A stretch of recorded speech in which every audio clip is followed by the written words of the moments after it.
बिस्मिल्लाहिर्रहमानिर्रहीम। अस्सलाम वालेकुम। कैसे हैं आप सब? उम्मीद करती हूँ सब खैरियत से होंगे। आज मैं आपके साथ नेक का एक बहुत ही खूबसूरत डिज़ाइन शेयर करने जा रही हूँ और इसको बनाना बहुत ही ट्रिकी लगता है हमें, लेकिन इस वीडियो में मैं आपको बताऊँगी आप इसको ईज़िली किस तरह से बना सकते हैं कि बिल्कुल एक्यूरेट आएगा, कहीं से भी बड़ा या छोटा नहीं होगा। तो यहाँ पर देखिए मैंने एक पट्टी ले ली है और इसकी जो विड्थ है वो मैंने 1 इंच की रखी है और इसकी लेंथ आपने जितना भी गला लॉन्ग रखना हो उतनी आपने रख लेनी है। यहाँ पर मैंने 17 इंच की रखी है और अब यहाँ पर देखिए नेक लाइन से मैं इसके एक यहाँ पर मार्क लगा रही हूँ। 7 इंच पर यहाँ पर मैंने मार्क लगाया है और इसको यहाँ पर मैं कट कर लूँगी।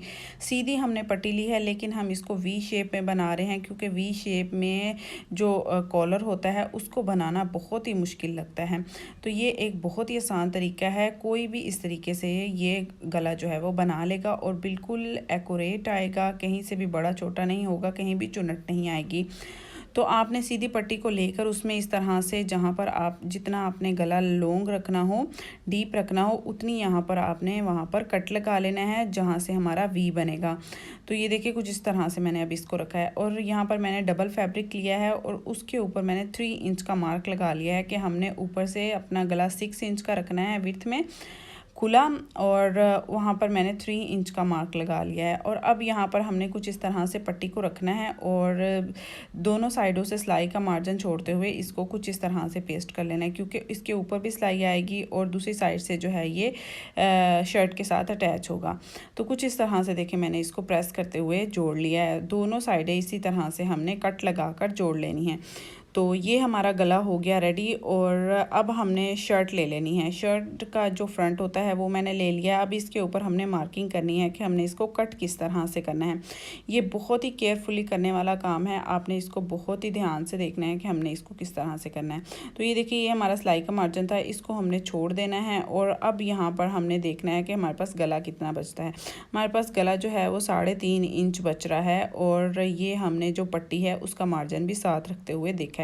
तो अब हमने सिलाई का मार्जिन छोड़ देना है 3.5 इंच में से, तो ये 3 इंच बचेगा। 3 इंच पर यहाँ पर मैंने मार्क लगा लिया है और अब इसकी लेंथ का भी हम मार्क लगा लेंगे। तो यहाँ पर देखिए कुछ इस तरह से हमारा मार्किंग आ गई है और अब यहाँ पर देखें जो पट्टी है वो 1 इंच की है तो हमने 1/2 इंच का यहाँ पर एक मार्क लगा लेना है जो हमने फैब्रिक अंदर की साइड से कट करना है। 1/2 इंच पर यहाँ पर हम मार्किंग करते जाएंगे, जहाँ तक हमारा वी आता है वहाँ तक हमने इसको मार्क कर लेना है। और अब मार्क करने के बाद अब इस मार्किंग को हम इस तरह से सीधा कर लेंगे ताकि हमें पता चल सके कि हमने कितना अंदर से गले को कट करना है, क्योंकि सम टाइम हमारा नीचे से ज़्यादा कटिंग हो जाता है तो हमें बहुत ज़्यादा मुश्किल होती है पट्टी को एडजस्ट करने में। वो फिर जो है वो पट्टी सेंटर में पूरी नहीं आती, सम टाइम बड़ी हो जाती है और सम टाइम छोटी हो जाती है। छोटी का तो हम हल निकाल सकते हैं लेकिन जो फैब्रिक हम काट लेते हैं ज़्यादा वो उसका हल जो है वो नहीं निकल सकता। तो ये देखिए सबसे पहले हमने मार्किंग कर ली और यहाँ पर मैंने 1 इंच का ऑर्गेन्जा कटिंग किया है डबल फोल्ड में। ये मैं आपको बताऊंगी कि मैं किस तरह से लगाने वाली हूँ। तो ऑर्गेन्जा से जो है यहाँ पर मैं डिज़ाइनिंग करने वाली हूँ। सबसे पहले हमने करना क्या है कि जो हमने पट्टियाँ कटिंग की थी उसकी जो अंदर की सिलाई है, जो ऊपर की सिलाई आएगी वो हमने इस तरह से लगा लेनी है और इसको इस तरह से हमने फोल्ड कर लेना है क्योंकि ये फैब्रिक जो है वो अंदर की तरफ फोल्ड हो जाएगा। तो अब हमने गले को अंदर से कटिंग कर देना है और क्योंकि हमने इसकी स्टिचिंग कर ली है और अब इसको इस तरह से फोल्ड कर लेंगे तो ये हमारी पट्टी रेडी हो जाएगी गले की।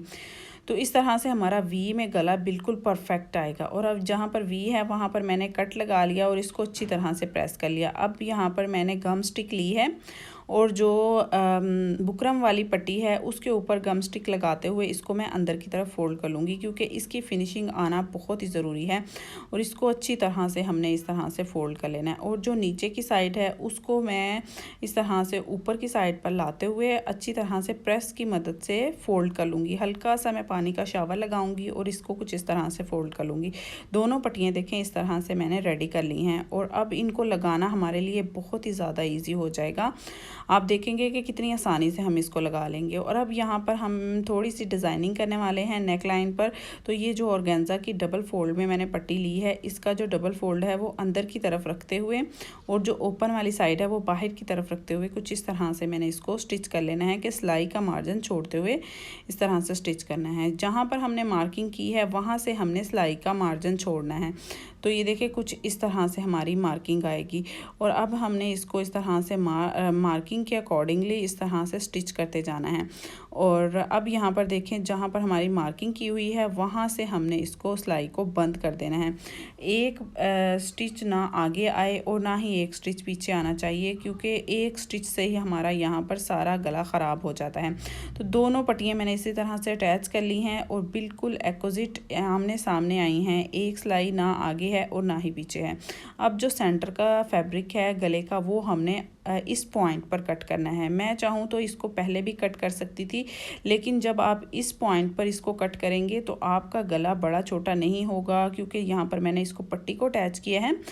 तो इसको जब मैं अटैच करूँगी तो गला थोड़ा सा खिंच जाएगा, तो इस वजह से ये फैब्रिक जो है मैं अब इस पॉइंट पर कट कर रही हूँ। अब जो नीचे का ऑर्गेन्जा है वो मैं कट कर दूँगी, और अब जो सेंटर का कपड़ा है वो मैं किस तरह से कट कर रही हूँ ये आपने बहुत ही गौर से देखना है। अब यहाँ पर देखें, यहाँ पर आधा इंच ऊपर की साइड से मैं इसको कट कर रही हूँ, बिल्कुल ऑर्गेन्जा के साइड से जाकर कट नहीं कर रही। यहाँ पर लाते हुए अब यहाँ पर मैंने एक तिरछा कट लगाना है। जहाँ तक जो हमारा ब्लू कलर के धागे की सिलाई आ रही है वहाँ तक हमने इसको लेकर जाना है और इस तरह से हमने इसको कट कर लेना है। तो ये हमारा फैब्रिक अंदर से कट हो गया। अब आपने पट्टी का ध्यान रखना है कि हमारी पट्टियाँ इसके अंदर एडजस्ट हो जाएं। तो कुछ इस तरह से मैंने इसको कट कर लिया। अब आते हैं इसको स्टिच करने की तरफ। यहाँ पर देखिए, इतना कपड़ा हमने अंदर की तरफ फोल्ड करना है और इसके ऊपर हमने पट्टी को स्टिच करना है। तो यहाँ पर मैंने अपने गले की जो पट्टी होती है नीचे की साइड से जो यहाँ पर अटैच होगी वो ले लेनी है और इसी तरह से डबल फोल्ड में हमने इसको लगाना है। जो इसकी खुली वाली साइड है वो सिलाई की तरफ करेंगे और बंद वाली साइड हम अंदर की तरफ करेंगे, ताकि हमें बाद में इसको स्टिच करने में आसानी हो। और इसी तरह से ये पट्टी लगेगी। और इस तरह से देखिए, दोनों पट्टियों को आपने एक्यूरेटली यहाँ पर रख लेना है जहाँ तक हमारी ब्लू कलर की सिलाई आ रही है। जहाँ पर हमने ऑर्गेन्जा जिस सिलाई से हमने ऑर्गेन्जा लगाया था वहाँ पर हमने इन पट्टियों को रखना है। और अब हमने इस पट्टी के ऊपर ऊपर ही बस सिलाई लगानी है। हमारी शर्ट के ऊपर सिलाई का स्टिच जो है वो नहीं आना चाहिए। जस्ट हमने इन पट्टियों के ऊपर ही इस तरह से स्टिच करना है। स्टिच करने के बाद आपने इसको डबल स्टिच कर लेना है। और अब यहाँ देखिए, ये हमारी पट्टियाँ अटैच हो गई हैं। अब हम इसको इजीली लगा सकते हैं, जिस तरह से भी मर्जी चाहें आप इसको लगा सकते हैं। ये बिल्कुल भी बड़ा या छोटा गला नहीं होगा, क्योंकि इसकी जो नीचे की सिलाई होती है इसको लगाना ही बहुत मुश्किल हो जाता है। जब हम ऊपर की सिलाई गला सारा स्टिच कर लेते हैं, लेकिन जब हम नीचे की सिलाई लगाने लगते हैं तो ये बड़ी छोटी पट्टियाँ हो जाती हैं और अच्छी भी नहीं लगती। अब आपने करना क्या है, जस्ट आपने ऑर्गेन्जा का कपड़ा अंदर करते जाना है पट्टियों के और ऊपर एक स्टिच लगाते जाना है। बहुत ही आसानी हो जाएगी इस तरह से गला बनाना। आप ऑर्गेन्जा की जगह पर अगर लेस को भी अटैच करना चाहते हैं तो वो भी कर सकते हैं, लेकिन यहाँ पर ऑर्गेन्जा मैं अटैच कर रही हूँ। आपको मैं बताऊंगी कि इसके साथ नेक्स्ट मैं क्या करने वाली हूँ और किस वजह से मैंने इसको यहाँ पर अटैच किया है। सबसे पहले हमने यहाँ पर पट्टियों को स्टिच कर लेना है और अपने गले को बिल्कुल अच्छी तरह से रेडी कर लेना है। तो ये देखिए, कुछ इस तरह से मैंने इसको अंदर की तरफ फोल्ड करते हुए रेडी कर लिया और ऊपर से भी हमारी स्टिच आ जाएगी और नीचे से भी हमें तुरपाई वगैरह करने की ज़रूरत पेश नहीं आएगी। दूसरी साइड से भी मैं इसी तरह से स्टिच कर लूँगी। और आप देख रहे हैं कितने ईजी वे से मैं इसको स्टिच कर रही हूँ। मुझे ज़रा भी प्रॉब्लम फेस नहीं करनी पड़ रही कि यहाँ से मेरा वी कम आएगा या वहाँ से मेरा जो है वो टेढ़ा हो जाएगी सिलाई। तो अब जो नीचे की बॉटम की सिलाई है वहाँ से भी मैं पट्टी के ऊपर इस तरह से स्टिच लगा लूँगी, ताकि हमारी पट्टी अच्छी तरह से सिक्योर हो जाए और कपड़ा वगैरह यहाँ से ना निकल सके। अब यहाँ पर मैंने एक पट्टी को स्टिच किया है। ये अब हम सेंटर में लगा के अपने गले को बंद कर लेंगे। जहाँ पर हमारा वी आ रहा है आप चाहें तो वहाँ से भी बंद कर लें, या थोड़ा सा आप नीचे रख कर भी इसको बंद कर सकते हैं। आप अपने गले के हिसाब से देख सकते हैं कि आपने इसको कितना बंद करना है। तो यहाँ पर देखें, मैं ये पट्टी लगाकर इसको बंद कर दूँगी। तो जब ये हमारा गला बंद हो जाएगा तो ये हमारा बिल्कुल रेडी हो जाएगा गला। तो अब यहाँ पर हम आ जाते हैं बैक साइड की तरफ, क्योंकि बैक साइड पर भी मैं कॉलर लगाना चाहती हूँ और इसी तरह से जिस तरह से चाइनीज़ कॉलर होता है। अब फ्रंट पर हमने लगा लिया, अब बैक पर हम किस तरह से लगाएंगे। सबसे पहले हमने बैक रखनी है और उसके ऊपर हमने अपना फ्रंट रखना है और वहाँ पर कट लगाना है जहाँ पर हमारी पट्टी ख़त्म हो रही है।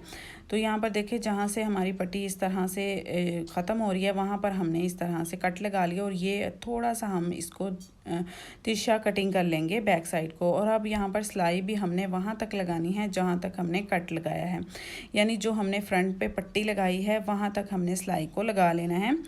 और इसी तरह से हमने शोल्डर को स्टिच कर लेना है। अब यहाँ पर देखिए कुछ इस तरह से हमारा नेक लाइन आ गया। अब जो बैक साइड है वहाँ के लिए मैंने ये एक पट्टी कटिंग की है, उसके अकॉर्डिंगली जितनी भी उसकी मेजरमेंट होगी। तो अब यहाँ पर इस पट्टी को हम किस तरह से लगाने वाले हैं, आपने ये बहुत ही गौर से देखना है। और देखें जहाँ पर हमने सिलाई को ख़त्म किया है वहाँ से हमने इस पट्टी को लगाना इस तरह से स्टार्ट करना है, और जस्ट हमने बैक साइड पर ही इस पट्टी को इस तरह से लगा लेना है। और एक सिलाई के ज़रिए हमने एक कॉर्नर से लेकर दूसरे कॉर्नर तक इसको इस तरह से स्टिच कर लेना है। ये बैक साइड का कॉलर है, ये अक्सर हम डीप गलों पर भी अप्लाई कर लेते हैं। जब हमारा गला फ्रंट का डीप होता है तो बैक पर ये कॉलर बहुत ही खूबसूरत लगता है। तो आप किसी भी गले पर ये कॉलर लगा सकते हैं। और अब यहाँ पर देखें इसको हमने किस तरह से फ़ोल्ड करना है। सबसे पहले मैंने इसको इस तरह से फ्रंट की पट्टी के ऊपर रखा, और अब यहाँ पर जो इसका हमने बैक की फोल्डिंग है उसको कुछ इस तरह से हमने फ़ोल्ड करना है, और नीचे से भी हमने इसको इस तरह से फ़ोल्ड कर लेना है। और अब इसके ऊपर इस तरह से हमने सिलाई को लगा लेना है, और जो इसका एक्स्ट्रा एक्सेस है वो भी हमने अंदर की तरफ फ़ोल्ड कर देना है, ताकि जब हम इसको सिलाई लगाएं तो बहुत ही ईजी हो जाए हमारे लिए इसको फ़ोल्ड करना। तो इस तरह से देखिए मैंने इसको स्टिच कर लिया। आप चाहें तो इसको रिवर्स करके भी देख सकते हैं कि मैंने इसको किस तरह से स्टिच किया है। तो ये देखें हमारी गुम सिलाई में ये पट्टी लग गई, और हमें जब हम इसको पहनेंगे तो ये बिल्कुल चाइनीज़ कॉलर की तरह लगेगी। दूसरी साइड पर भी मैं इसी तरह से इसको अटैच कर लूँगी। और अब यहाँ पर जो इसका नीचे का बॉटम है उसके ऊपर भी मैं सिलाई लगा रही हूँ। आप चाहें तो इसके ऊपर इसको बंद करने के लिए तरपाई भी कर सकते हैं। तो पट्टी के ऊपर मैं ऊपर और नीचे दोनों साइडों पर सिलाई लगा लूँगी। और देखिए हमारा गला बनकर रेडी हो गया है, और बिल्कुल एक्यूरेट आया है, कहीं से भी बड़ा छोटा नहीं हुआ। और आप इसकी फिनिशिंग चेक करें कि ये कितना ज़बरदस्त और नीट लगा है। और आप चाहें तो पट्टी को बारीक या मोटा आप अपने हिसाब से बना सकते हैं। और अब आ जाते हैं ऑर्गेन्जा की तरफ कि ये ऑर्गेन्जा मैंने किस लिए यहाँ पर अटैच किया है। तो यहाँ पर देखें इस ऑर्गेन्जा की टसल यहाँ पर मैं बना लूँगी, और इसके जो धागे हैं ये मैं इस तरह से निकाल दूँगी। और यहाँ पर एक जो फर होती है वो ऑर्गेन्जा की आ जाएगी, जो कि बहुत ही अच्छी लुक देगी इस गले को। और नेक लाइन पर ये बहुत ही खूबसूरत लगेगा, क्योंकि मेरी शर्ट में जो है वो हल्का सा पैरेट कलर था, तो मैंने इसको पैरेट कलर थोड़ा सा देने के लिए ये ऑर्गेन्जा यूज़ किया है। तो ये देखिए ये है हमारे गले की फ़ाइनल लुक, और थोड़े से बटन अटैच कर दिए हैं मैंने, और कुछ इस तरह से हमारा गला बनकर रेडी हो गया। और ये हमारी जो टसल है इस तरह से बनकर रेडी हो गई। आई होप आज की वीडियो आपको अच्छी लगी होगी, नेक डिज़ाइन अच्छा लगा होगा, और ये तरीका आपको कैसा लगा आपने मुझे कमेंट सेक्शन में ज़रूर बताना है।